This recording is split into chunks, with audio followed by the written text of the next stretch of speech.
ஒரு வேலை ஒன்று முடிக்க வேண்டியது இருக்குது, நாளைக்கு காலையில் சீக்கிரம் எழுந்துக்கணும் அப்படின்னு அலாம்லாம் வச்சோன்னா எத்தனை தடவை அதை ஆஃப் பண்ணிவிட்டு தூங்கியிருப்போம்.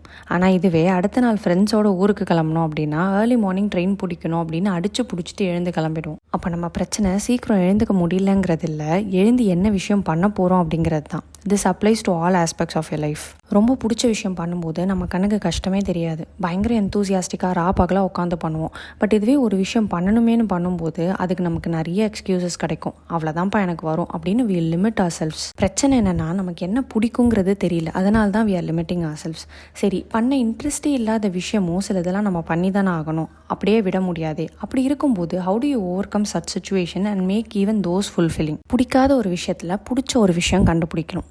ஃபார் எக்ஸாம்பிள், எனக்கு எக்ஸசைஸ் பண்ணி தான் ஆகணும், வேறு வழியே இல்லை. ஆனால் எனக்கு ஜிம் போகிறதுக்கு இன்ட்ரெஸ்ட் இல்லை, பட் எனக்கு ஓப்பன் ஏரில் வாக்கிங் போகிறது பிடிக்கும். ஸோ டெய்லி ஸ்டெப் கவுண்ட்டுக்காக I take a walk in open air. இந்த மாதிரி நீங்கள் பண்ண கஷ்டப்படுற வேலையில் சின்னதாக மாற்றி உங்களுக்கு பிடிச்ச மாதிரி சில விஷயங்கள் ட்ரை பண்ணிங்கன்னா ஆட்டோமேட்டிக்காக you will stop giving excuses and இவ்வளோ தான் வரும் அப்படின்னு யூ won't limit yourself.